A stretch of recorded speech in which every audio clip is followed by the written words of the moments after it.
Laetitia, c'est parti, nouvelle guidance générale, intemporelle. Si vous voulez une guidance personnalisée, c'est juste en dessous la description pour mon mail. Non, alors, direct? Non. Non. Oui? Non. Ok. Sérieux? Ouais. Allez. Réminiscence des vies antérieures. Voyons voir le thème du jour. De quoi va-t-on parler? Hop, on est parti.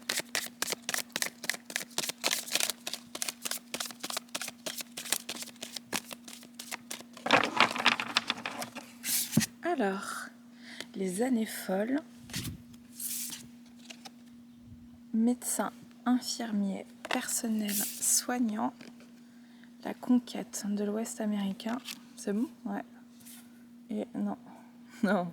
Et je dois avoir un message avec ça. Ouais. Super.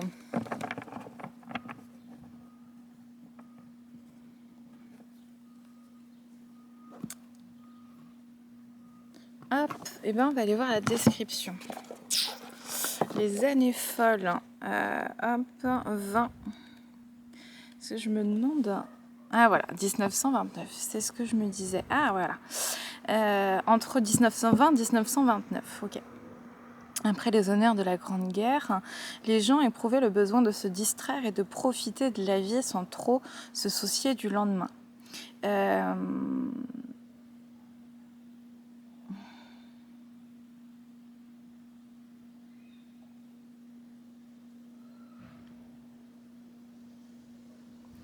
Ok.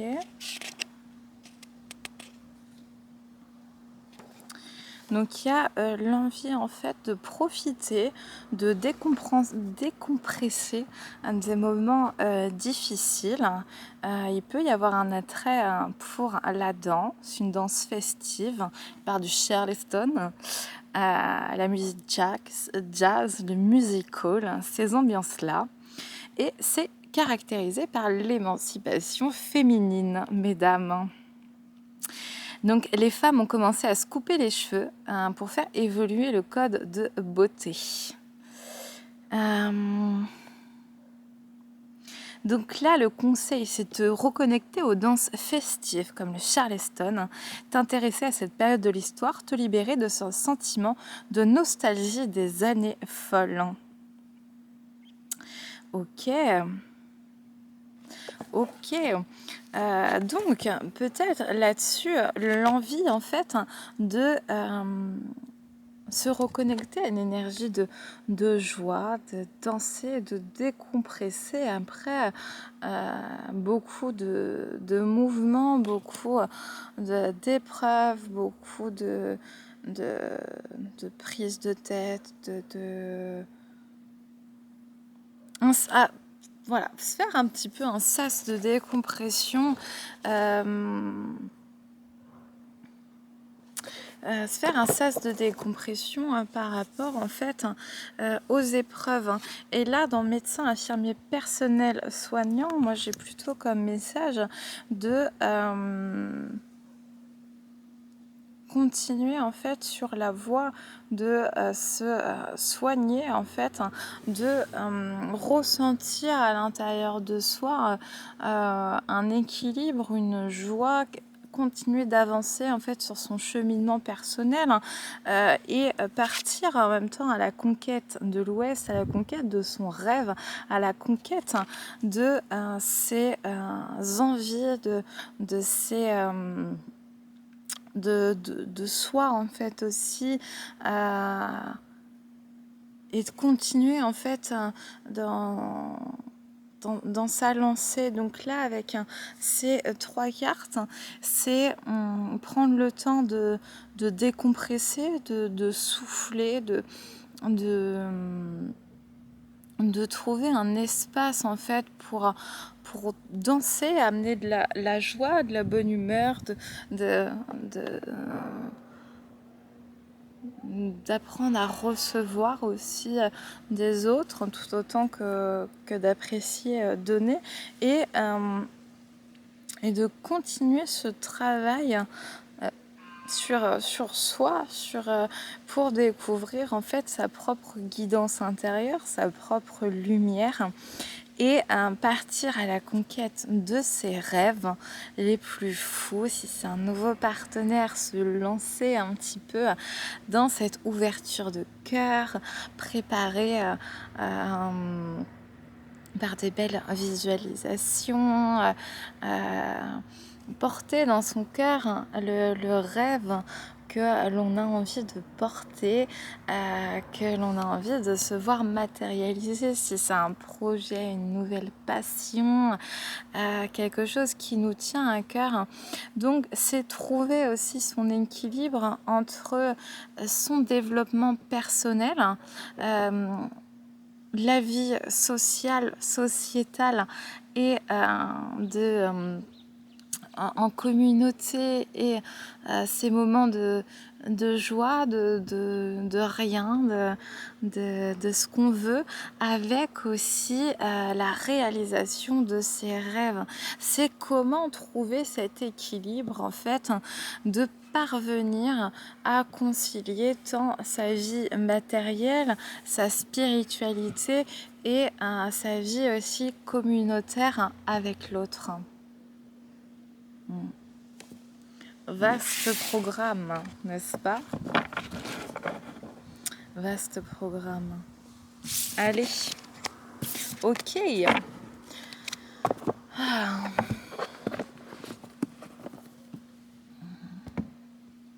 On va aller voir avec l'oracle des pensées célestes. Hop. Le message qui peut être délivré sur la mythologie. Hop.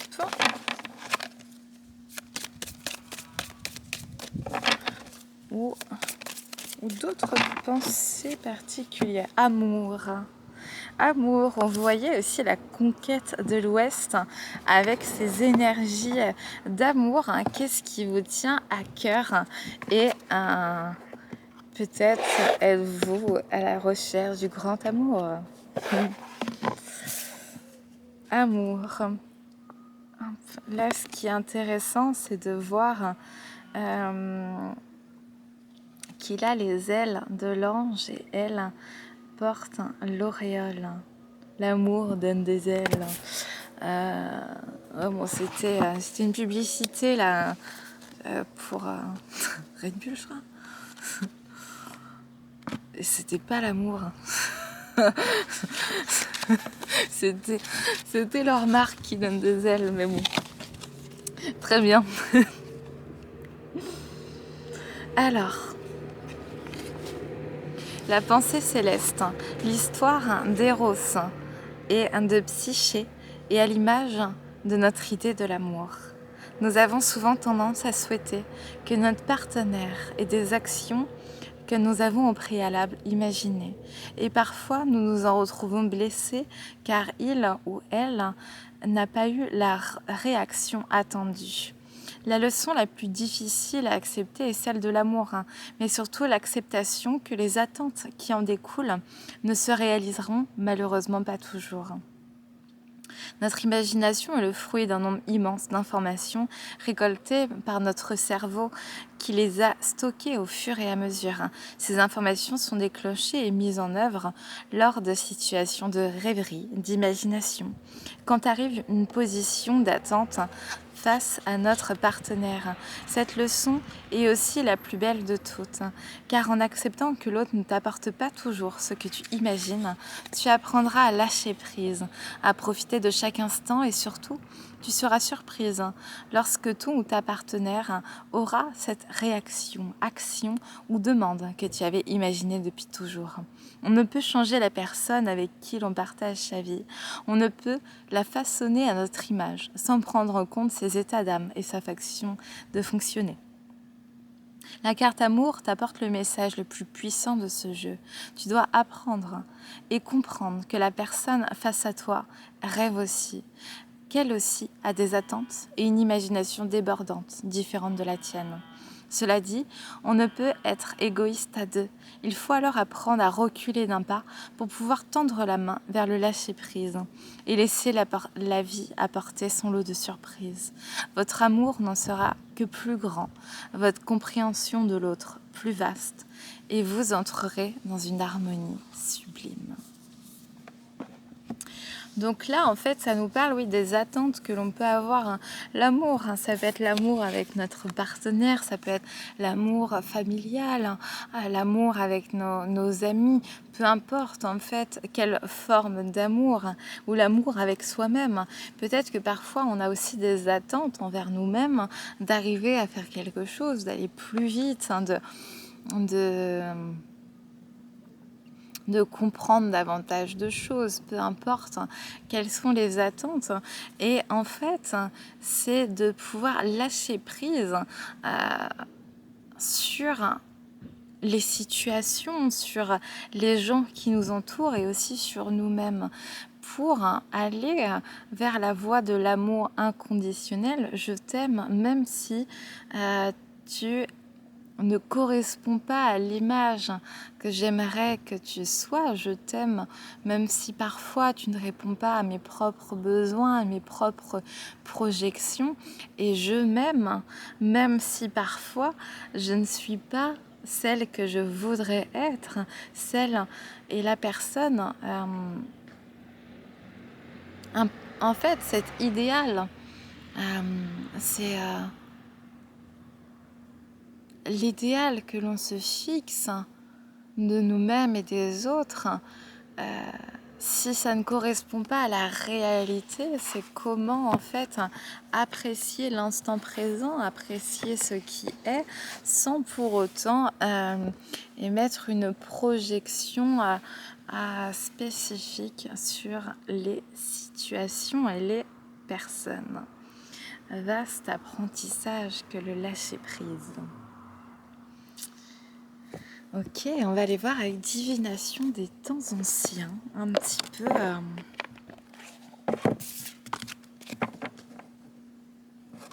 ce qu'il y a comme sagesse à recevoir comme message. Je prends que les deux premières. Ok, d'autres, no. C'est parfait. Alors, j'ai dictionnaire, communication, aux gammes nature. Donc là, je vais commencer par les prendre toutes les deux ensemble. Comment se connecter en fait à l'énergie de la nature qui est riche d'enseignements? Comment communiquer avec la nature et les esprits en fait qui s'y trouvent au niveau des arbres, au niveau des animaux? Comment en fait se connecter à soi et à plus grand que soi, donc à Gaïa et aux éléments qui s'y trouvent. Est-ce que je suis à l'écoute de mon intériorité, de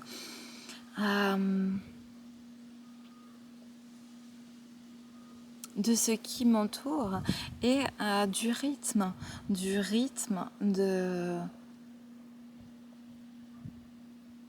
la vie, de ce qui est.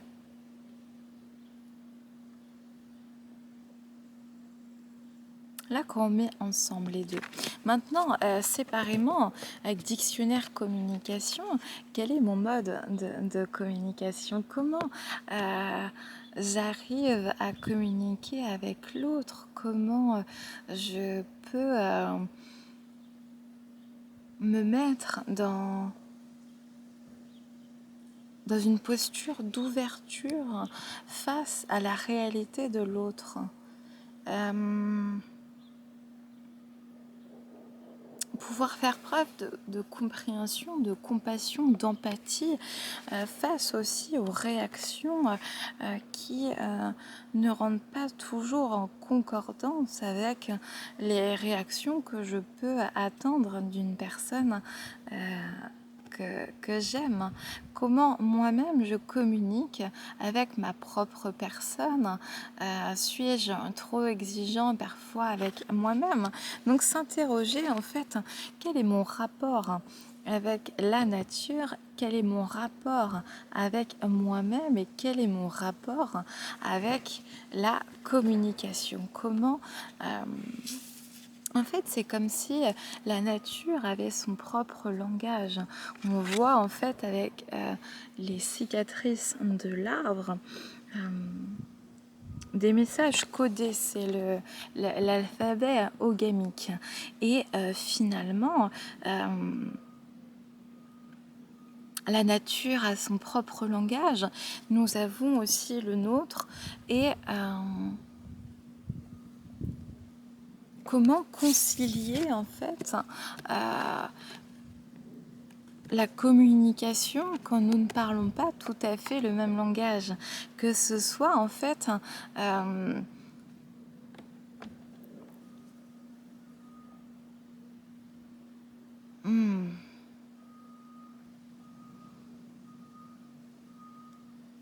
comment arriver à se comprendre, à s'aimer, à se respecter lorsque le vocabulaire est différent, lorsque les moyens de communication sont différents. Si y en a un qui a plus un langage instinctif, émotionnel, l'autre un langage plus rationnel, plus intellectuel, comment concilier en fait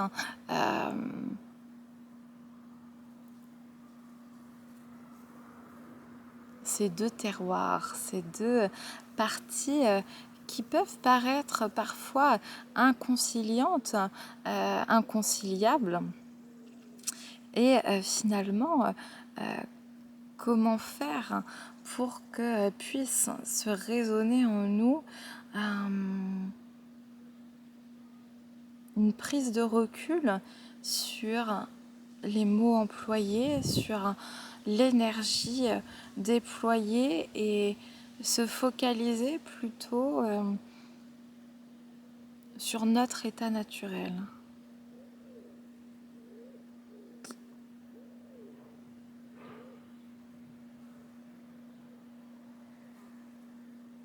Comment mettre en lumière? On voit la lumière en fait de manière différente. Ici, au-delà des apparences, au-delà de ce qui est visible, au-delà de ce qui est dit finalement, ce qui se cache derrière. Ce qui se cache derrière et ce qu'on voit en arrière, ici c'est la lumière et ici aussi on voit cette lumière. Comment éclairer en nous-mêmes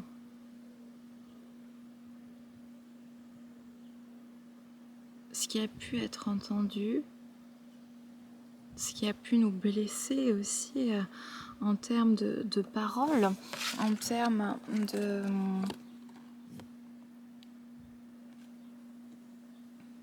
de mots employés, en fait, qu'est-ce qui se cache derrière?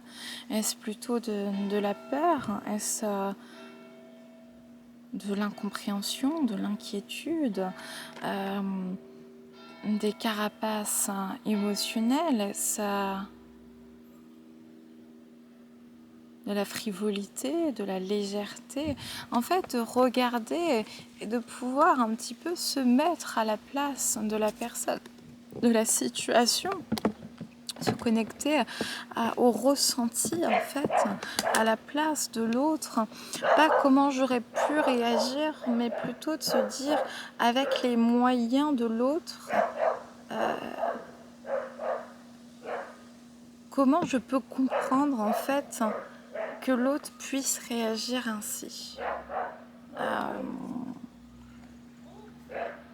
Ce n'est pas pour donner des excuses, ce n'est pas pour... c'est juste pour soi, en fait, faire la paix avec ce qui est entendu, avec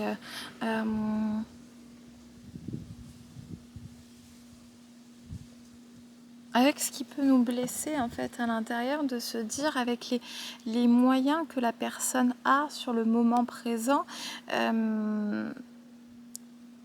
si j'avais eu les mêmes moyens, est-ce que j'aurais pu faire mieux?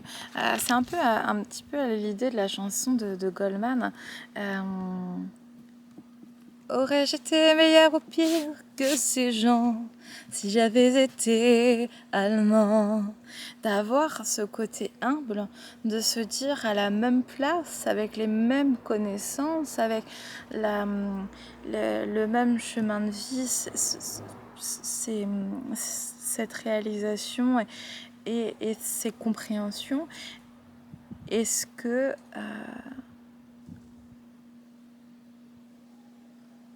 moi-même je peux voir en fait que l'autre personne fait aussi un peu son maximum avec les moyens du bord en fait. Vous voyez?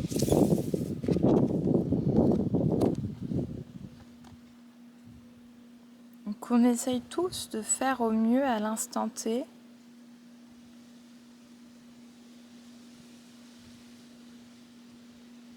Et qu'on n'emprunte pas le même chemin et qu'on n'a pas les mêmes blessures à soigner. Là, les blessures de l'arbre sont profondes. Finalement, il y a une grande cicatrice et cela crée un langage.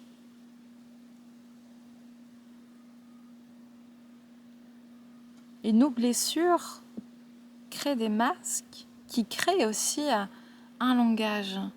Si, en reprenant les travaux de Lise Bourbeau, si j'ai une blessure de rejet, je peux créer le langage, je fuis, je baisse le regard, je m'excuse d'exister. Si je suis dans la blessure d'abandon, c'est je compense, je m'abandonne moi-même, j'ai des absences par rapport à mes propres besoins, mes propres envies, et je peux être déconnectée de mon propre corps. Si j'ai la blessure d'humiliation, je peux me sentir offusquée d'une blague, de certaines paroles, et je peux avoir honte. Je peux culpabiliser. Si je suis dans une blessure de la trahison, je peux mettre une carapace, reprendre le contrôle coûte que coûte, quitte à blesser l'autre puisque je suis touchée.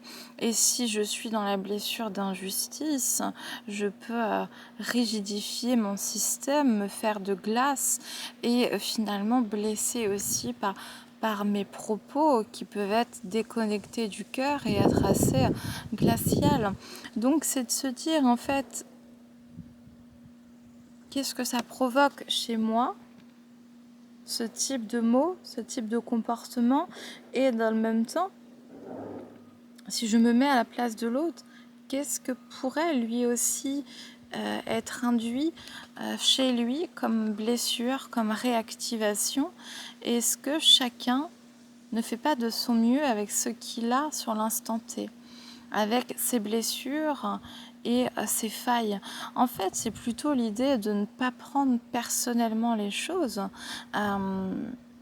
mais bien de se dire que si moi je peux réagir dans telle ou telle situation d'une manière quelconque, et de pouvoir moi aussi porter un masque ou compenser d'une certaine façon, eh bien l'autre aussi. Et c'est de se dire, qu'est-ce qu'il me convient? Est-ce que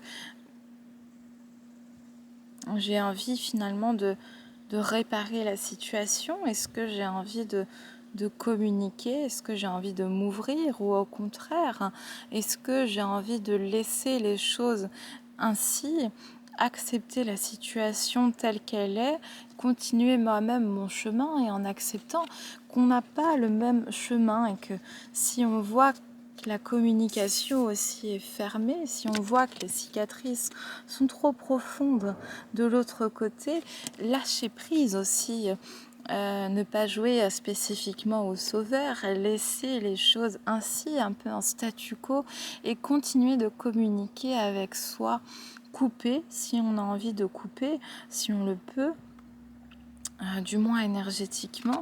Et en fait, c'est parfois la frontière est trop grande, les fractures sont trop profondes,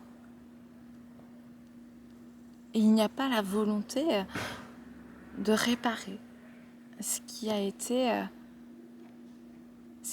abîmé. Et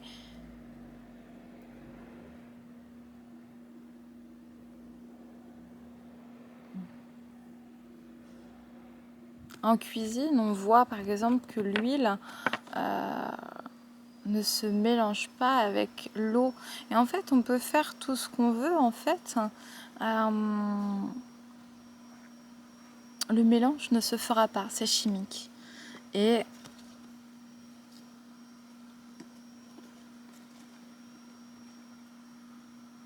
peu importe, parfois, en fait, on voit que des ingrédients ne vont tout simplement pas ensemble, on n'assemble pas.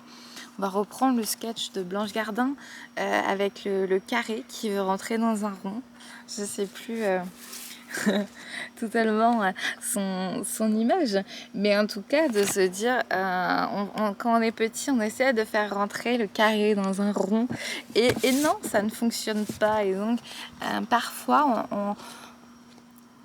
on a peut-être des attentes, on est toujours blessé. Il y a cette petite fille, ce petit garçon qui peut être blessé, offusqué, qui garde espoir. Et l'espoir peut faire vivre, mais il peut aussi faire mourir.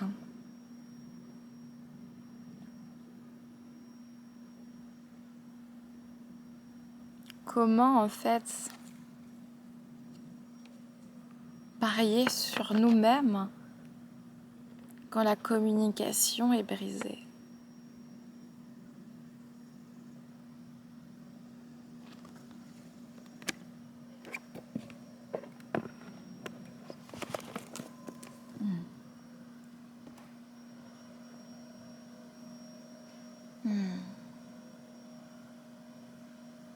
Ok. On va aller voir avec l'oracle des astres et de la destinée. Hop, les messages du jour.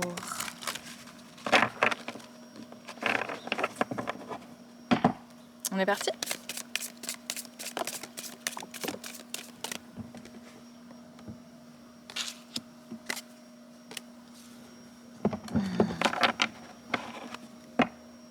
Oh, lune noire, inaccessible étoile, désir, manque, spiritualité, complétude. Donc, la lune noire, Lilith, c'est dans notre incarnation ce qu'on est venu en fait guérir. Par exemple, si on reprend blessure du rejet, on a été rejeté par la personne du même sexe que nous dans notre enfance. Si on vit de multitudes rejets, c'est parce que notre âme est là pour s'incarner.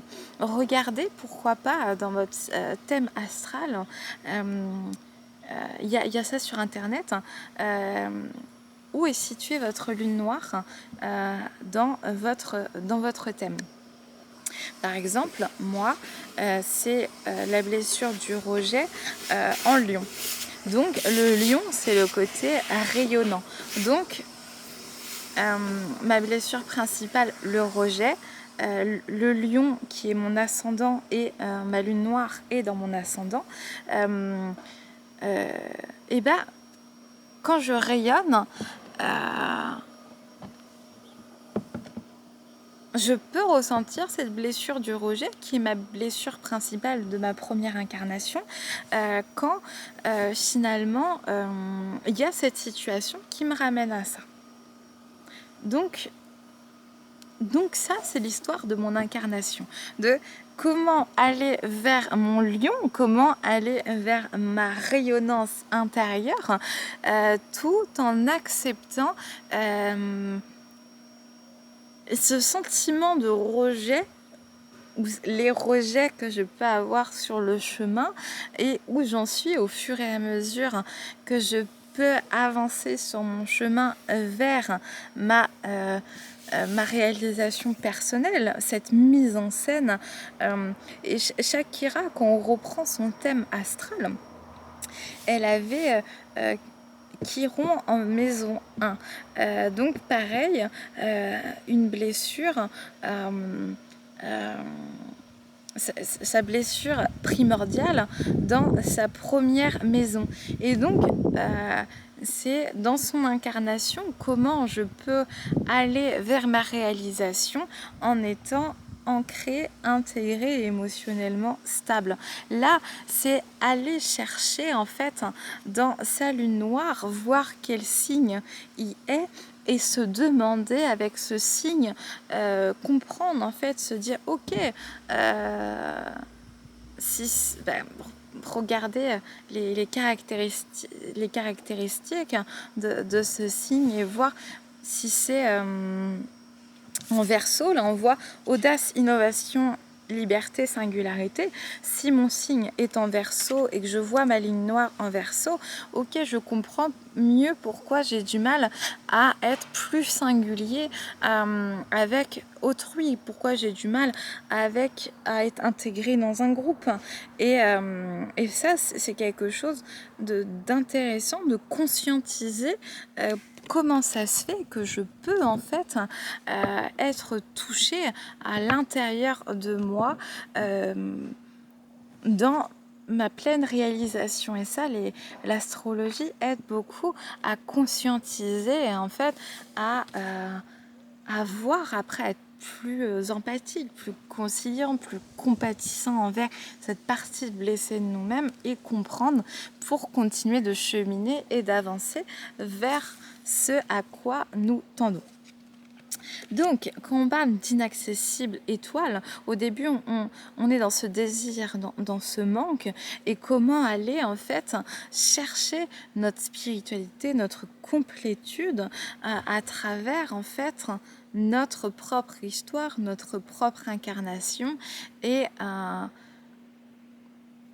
regarder ce qu'on est venu faire en fait sur cette terre, qu'est-ce qui nous anime, qu'est-ce qui nous passionne, qu'est-ce qui est facile pour nous, et de regarder les freins, les blessures à l'intérieur de nous qui peut aussi nous freiner à cette réalisation. Et donc nous avons le Verseau.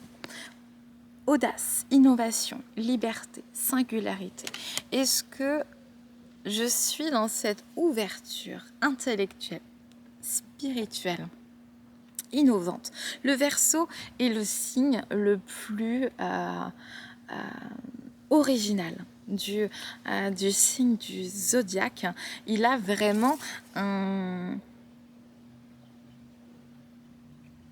signe d'air, il a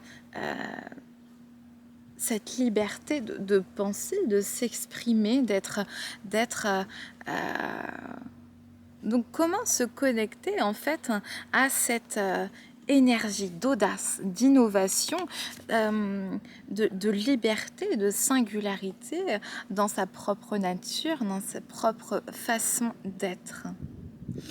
Et avec j'ai possession dans la maison 2, confiance en soi, don et talent, argent, abondance, concrétisation, investissement. J'ai. Qu'est-ce que j'ai déjà en ma possession? Pas dans le sens simplement matériel, oui, de voir si on a besoin de créer un budget, budgétiser matériellement, qu'est-ce que j'ai, ok? Mais surtout en moi, qu'est-ce que j'ai depuis 20 ans, 30 ans, 50 ans, qu'est-ce que j'ai acquis? qu'est-ce qui est naturel pour moi, quels sont mes dons, et finalement comment concrétiser, comment aller sur le chemin de sa réalisation et en s'appuyant sur ce qu'on a déjà tant au niveau matériel, possession, qu'au niveau intériorité spirituelle, qu'au niveau aussi de sa créativité, de ses talents. Donc quand on voit un petit peu les trois messages ensemble, de la lune noire, d'aller vers ce qui est inaccessible, le rendre accessible et chercher... J'irai dérocher la lune, mais avant tout, je voudrais parler à mon père. Qu'est-ce qui nous paraît inaccessible comme ça? Qu'est-ce qui nous paraît inatteignable et que nous avons envie d'atteindre par de petites envolées? Comment je peux faire preuve d'audace dans ce que j'ai envie d'atteindre et qui me semble parfois irréalisable? Qu'est-ce que j'ai déjà en ma possession? Qu'est-ce que j'ai comme appui, comme fondation en moi-même et dans la matière pour arriver en fait à réaliser ce qu'il me semble actuellement inaccessible? Par quel biais je peux passer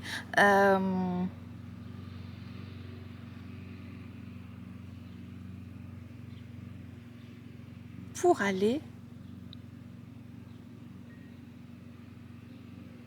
réaliser un rêve, rencontrer de nouvelles personnes, peu importe en fait. Ça m'a parlé de quoi au niveau de mon cœur?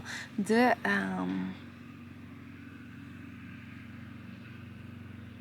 cette inaccessible étoile. Est-ce que en me voyant cette inaccessible étoile, je vis plutôt le désir, le manque, ou au contraire, est-ce que je suis dans une forme d'acceptation, de plénitude vis-à-vis de cette situation?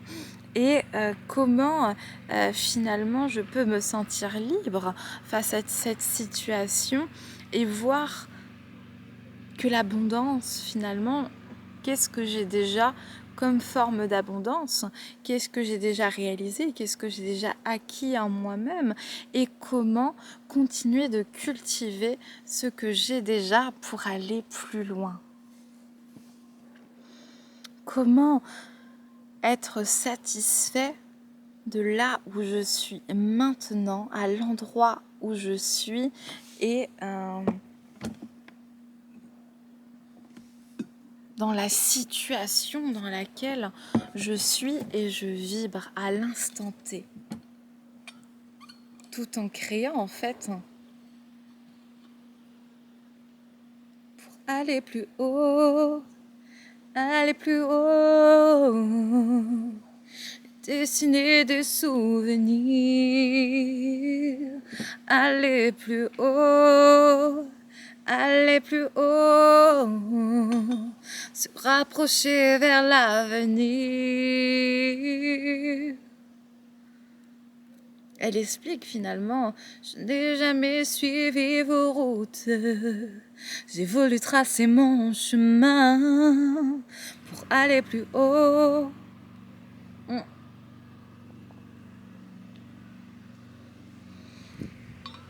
Donc s'autoriser à tracer son propre chemin, sa propre voie. Et peu importe si ça va à l'encontre des règles établies, des conventions sociales, de ce qui est habituellement admis dans la famille, dans les amis, dans l'entourage. C'est finalement comment j'ai envie de m'habiller, comment j'ai envie de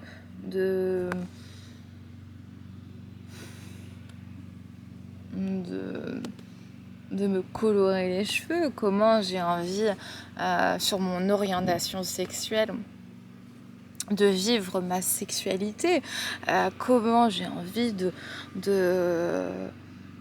j'en sais rien, moi, de casser les codes et de m'assumer pleinement telle que je suis et d'y aller, quoi. D'y aller, oser être soi. Qu'est-ce qui m'en empêche? Est-ce le regard de l'autre? Est-ce une peur? Et comment je fais alors? Comment je fais pour être davantage moi-même?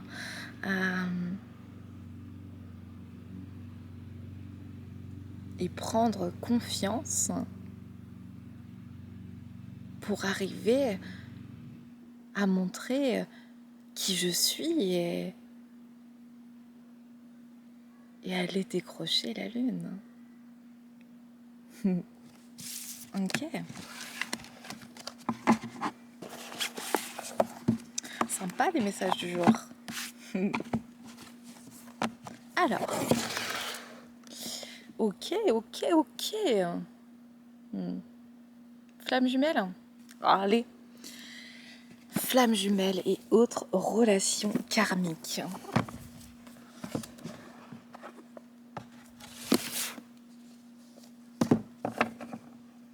Alors. Que va-t-il nous délivrer comme message? Alors, allons voir.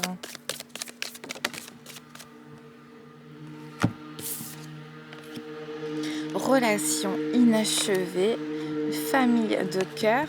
Ouais. Oh, il y a une blessure sentimentale. Expérience douloureuse. Effectivement, il y a une blessure sentimentale. La personne sur qui on a eu un coup de cœur, un crush, on est tombé follement amoureux en fait. On l'avait choisi un peu comme partenaire ou comme famille de cœur, ça peut être aussi amicalement. On veut faire aussi un projet avec quelqu'un, ça match tout de suite et finalement on se rend compte avec l'expérience, avec de passer du temps avec la personne, des discordances, quelque chose où on a eu besoin de se protéger notre énergie, notre cœur, notre...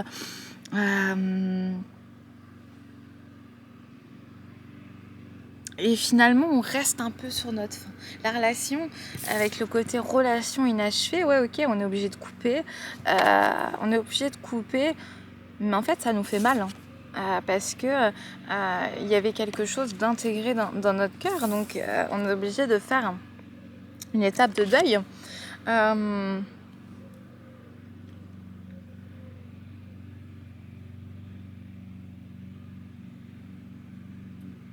Donc comment en sentir grandi en fait? De voir un petit peu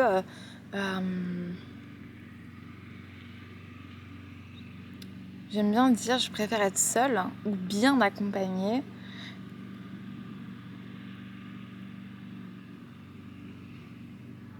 Et tâcher finalement quand on voit qu'il y a une certaine répétition, parfois c'est surtout avec la répétition finalement qu'on arrive à déceler des schémas et des résurgences. Eh bien s'il y a un peu ce même profil, avec quoi il est lié, quels parents, regardez un peu, finalement ça me fait penser à quelle blessure et qu'est-ce qui s'active chez moi, quelle douleur, quelle émotion. En fait, s'introspecter pour déceler déjà le schéma qui est à l'œuvre, de voir un petit peu si je tombe souvent sur des personnes qui vont me rabaisser par exemple. On peut se dire si on me rabaisse, ça active chez moi une blessure d'humiliation, une blessure de rejet et à la fin je me sens abandonnée par exemple. De trahison aussi et d'injustice. Bref, on regarde quelle blessure. Ensuite, en voyant qu'est-ce que ça active chez moi, quelles sont les blessures que ça active, quelles sont mes réactions face à ça.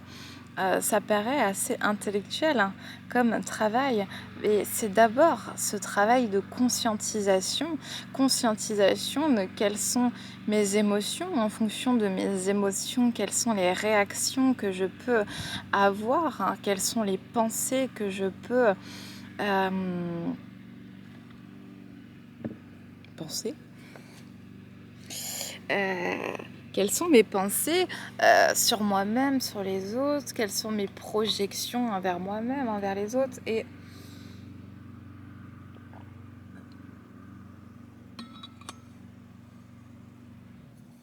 s'autoriser en fait à avoir ce travail de deuil en fait.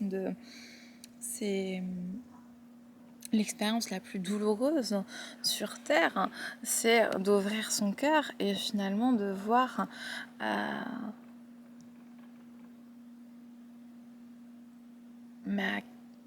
qu'il est bafoué en fait,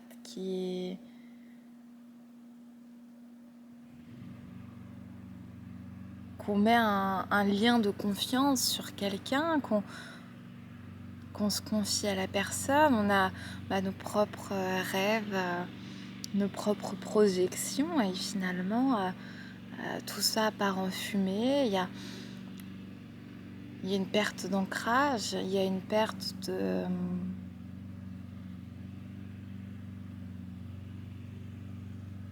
d'une partie de nous finalement, en fonction du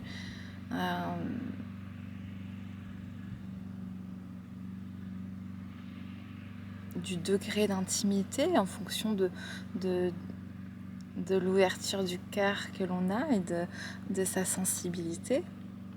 Et finalement, quand on reste avec ce sentiment de relation inachevée, il y a en plus au niveau mental de est-ce que j'aurais pu faire autrement, donc une forme de culpabilisation peut-être, et si j'avais fait ça, de regret, de remords, qui peut s'ajouter en plus à la peine déjà ressentie, et peut-être de se dire j'ai fait le mauvais choix,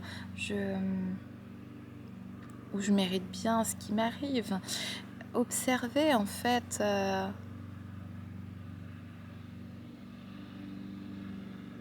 et se déculpabiliser de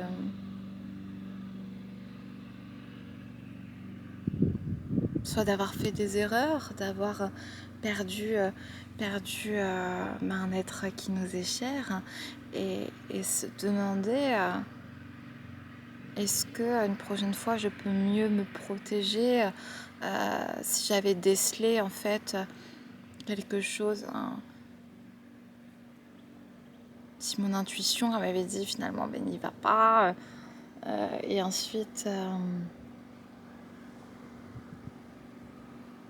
comment je peux me protéger de certaines personnes, de certaines énergies, et comment je peux accepter la situation telle qu'elle est, et avancer malgré tout, faire mon deuil. Pas facile. Relation intense. Il y avait peut-être de la passion, un lien fort. J'ai l'amour inconditionnel qui est à l'envers, avec rendez-vous manqué avec une âme sœur. Où il y avait la projection d'une relation sur le long terme, et on s'est ouvert, on a montré en fait notre vulnérabilité, et il y a eu un point de rupture, et il y a eu en fait les émotions qui ont été refoulées, peut-être en fait une relation de flamme jumelle, avec ce n'est pas une relation karmique à l'envers, avec retrouvailles pour un soutien et un apprentissage, ce qui a créé une fuite émotionnelle et âme double. Ok, donc là on est sur un lien d'âme fort, effectivement. Ou pourquoi on n'a pas pu être dans cet amour inconditionnel, c'est parce que on n'est pas encore à cette complétude de l'amour de soi, à ce moment-là de la rencontre, donc il y a ce rendez-vous manqué. On reconnaît l'autre comme étant en fait notre âme sœur, quelqu'un avec qui la connexion se fait rapidement, en tout cas dans cet échange, dans cette passion à l'intérieur de nous, ça vibre, on projette, hop, ça vibre, ça match, on a envie de cette relation sur le long terme, on a envie de cet investissement et finalement on se montre à nu et il y a ce moment de point de rupture. Cette rupture finalement qui crée un vide intérieur, qui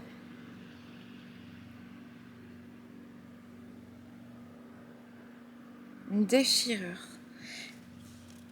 Et on n'a pas totalement envie de voir ça tout de suite avec cette fuite émotionnelle. On reconnaît en l'autre en fait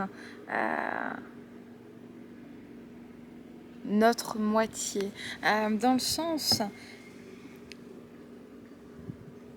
où la rencontre s'est faite à un moment où il y avait besoin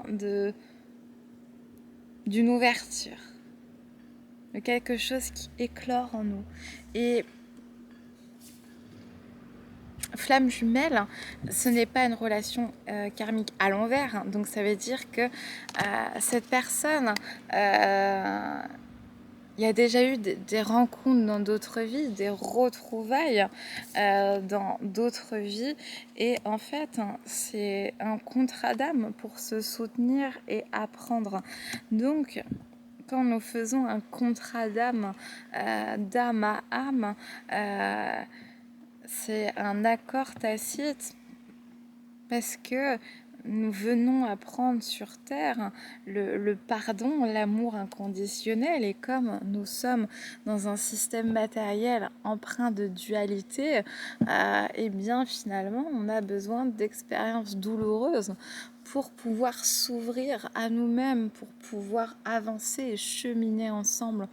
Donc c'est un cadeau empoisonné sur le coup parce que ça fait mal, parce que ça déchire quelque chose et parce que ça remue toute la merde qu'on n'a pas voulu voir en nous, toutes nos failles, nos blessures. Et en fait, plus la connexion est intense et forte, plus finalement ce qui est réouvert en nous est aussi intense et fort.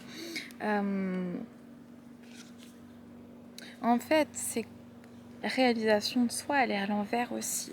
C'est comme si il y avait, avant cette rencontre, pas de... On se réalisait pas en fait. Et il y avait chez tous les deux ce côté, je laisse passer le temps, je ne me réalise pas, je n'arrive pas à avancer. Et en fait, ça a fait comme un électrochoc, un déclic, une inspiration en fait pour retrouver un équilibre relationnel. S'il y avait un déséquilibre quelconque, un qui donne, l'autre qui ne s'ouvre pas, et ben il y en a un qui va donner beaucoup, l'autre qui va fuir et l'autre qui va courir après. C'est ça les flammes jumelles, on dit runner chaser. Un qui court et qui fuit, et l'autre, le chaser, plutôt avec la blessure d'abandon, qui veut donner, qui veut rattraper l'autre, qui bouffe un peu l'autre, un peu comme la menthe religieuse. Et finalement, l'autre qui court et qui se casse en disant « mais je ne veux pas de toi, je te rejette », et l'autre se sent abandonné. Eh bien, ce type de relation, de schéma, on parle un peu de flammes jumelles, ce sont des relations, on se rencontre à un moment donné, peu importe comment on appelle ça, pour en fait se rendre compte de quelque chose qui est vide en soi. Pour, une fois que la rupture et ce moment de césure est arrivé, de se dire ok, en faisant cette introspection, qu'est-ce qui part d'un vide de moi-même? Pourquoi je n'ose pas me réaliser? Qu'est-ce qui est déséquilibré en fait dans mes relations? Et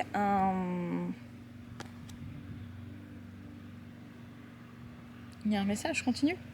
Je vais la voir.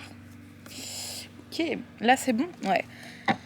Donc c'est comment retrouver en fait cet équilibre relationnel grâce à cette relation.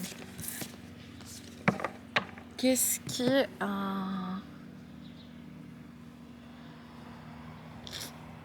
voilà, qu'est-ce que ça m'apprend? Et en fait, ça ouvre, c'est ça, ça ouvre en fait à de nouvelles relation, âme inconnue, une page blanche, une page vierge pour en fait...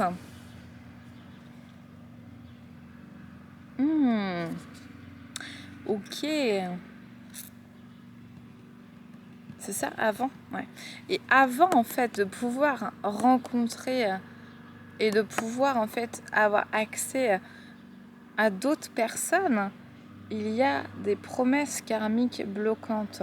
Donc on a besoin de revisiter des relations karmiques où on a pu s'engager, par exemple, nous nous aimerons jusqu'à toute notre vie, toutes les prochaines vies, ou d'autres promesses karmiques bloquantes. Ça peut être des promesses de célibat, de vœux de chasteté. Et en fait, à force de rencontrer des âmes et d'évoluer, on met certaines choses à notre conscience pour se dire, ok, en fait, inconsciemment, j'ai peut-être vu que je voulais bloquer mon abondance, que je voulais bloquer ma sexualité, mon énergie sexuelle, qui est l'énergie vitale, que je voulais bloquer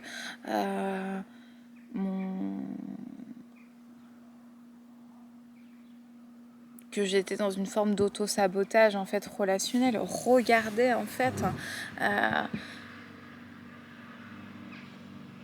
en soi ce qui a pu être bloqué et ce qui se débloque au fur et à mesure que nous rencontrons de nouvelles personnes, que nous avons des expériences douloureuses qui nous amènent à nous-mêmes. Et la séparation en fait avec l'autre personne nous amène à une véritable ouverture spirituelle pour rencontrer ou retrouver notre âme jumelle. Et on doit passer en fait par cet au revoir pour aller en fait vers cette énergie lâcher prise, contrôle qui est à l'envers. C'est comme s'il y avait encore une forme d'emprise, une forme d'espoir, une forme de volonté de retrouver l'autre et peut-être de forcer un peu les choses énergétiquement ou malgré nous. Et il y a un peu cet effet miroir pour rester en fait dans une zone de confort karmique.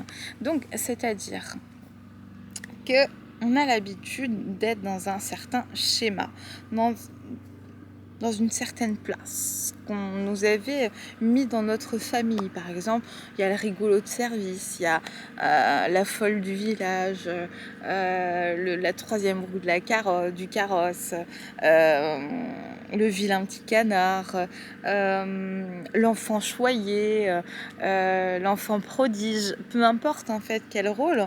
Et c'est comme si on revisitait ce rôle. Pour le vilain petit canard, il va peut-être être attiré par un enfant prodige, par exemple, et l'enfant prodige va montrer au vilain petit canard qu'il est très petit et très vilain, et le vilain petit canard va montrer à l'enfant prodige à quel point il est merveilleux. Il y a cet effet miroir, en fait,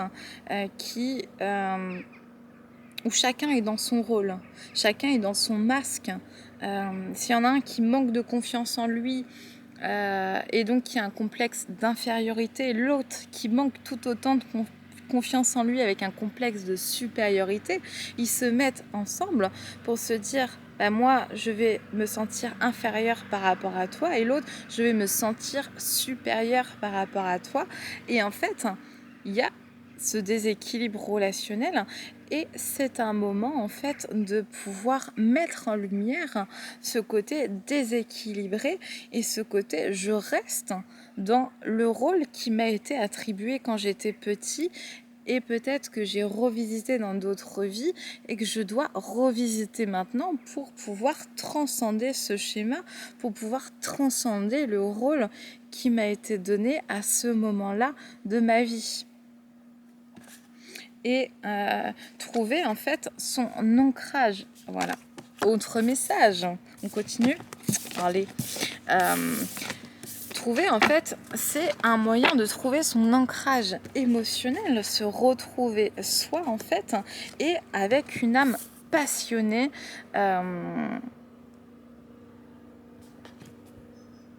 Où en fait cette passion elle peut être dévorante, avec cette relation toxique, avec la nuit noire de l'âme. Je vais faire après le message global. Et en fait, c'est comme si cette relation était guidée pour voir que les rôles s'inversent, qu'il y a un schéma répétitif pour aller vers un travail intérieur, voir qu'on se met dans une carapace émotionnelle, refuser en fait le contrat d'amour, refuser la relation, penser ses blessures de l'âme à l'envers, parce qu'il y a quelque chose qui n'est pas pardonné, et aller vers une meilleure communication émotionnelle. Ok, donc on reprend ce message.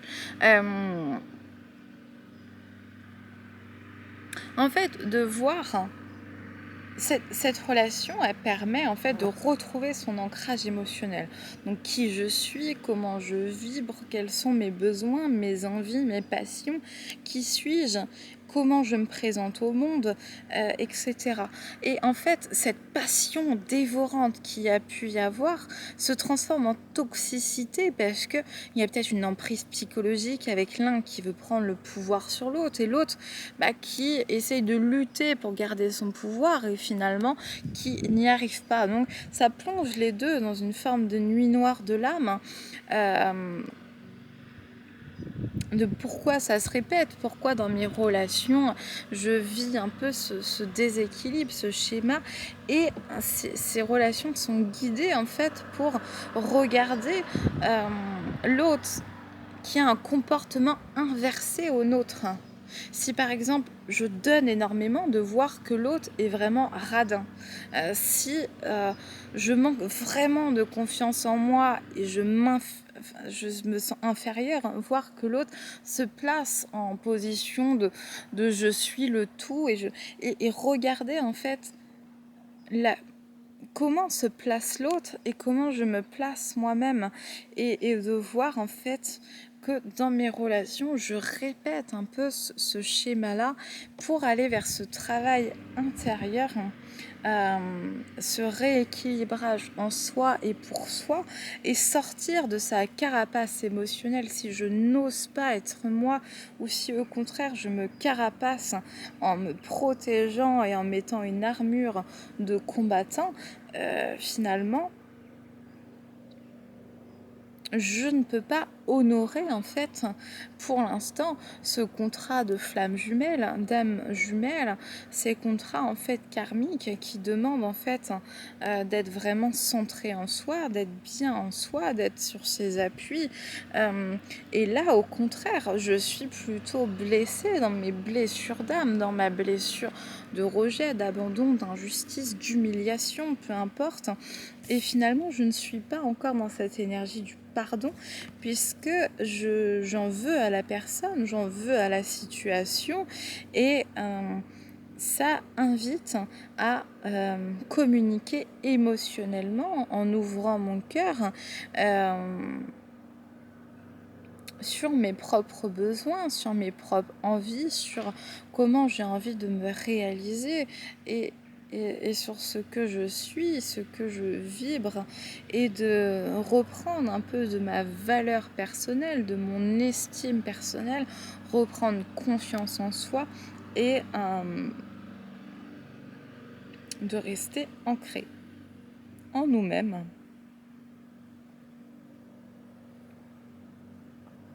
Et de s'ouvrir davantage. Donc finalement, c'est une relation qui en apprend beaucoup sur nos propres failles, sur Ouais, sur notre...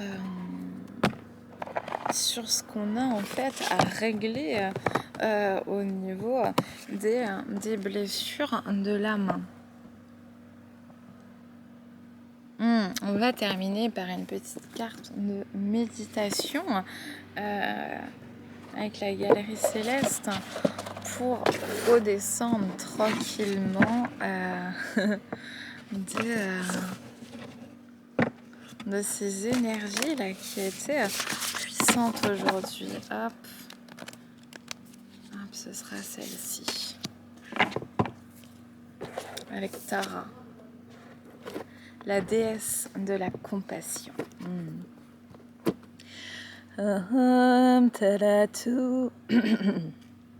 Pardon. Aham tana tu tana tureshawa. Aham tana tu tana tureshawa.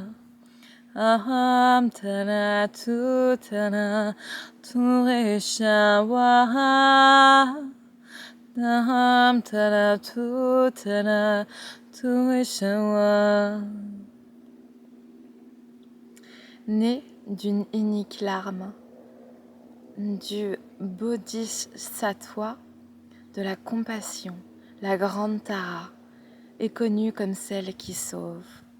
Entourée de fleurs de lotus, pleinement épanouie, symbolisant la pureté innée de l'esprit, les qualités de Tara blanche sont foncièrement inséparables des nôtres.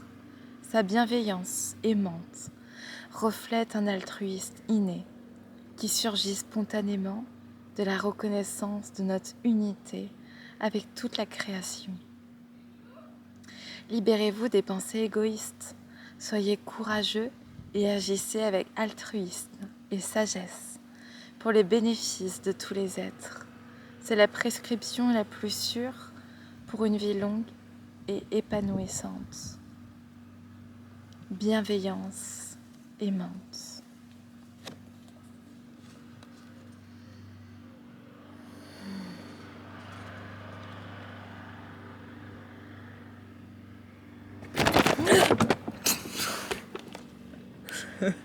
Mon chat. Voilà. La déesse de la compassion, l'altruisme et la bienveillance. Comment cultiver ces qualités en nous. Voilà. Et je vais vous laisser sur ce beau message. Je vous fais des bisous. Salut.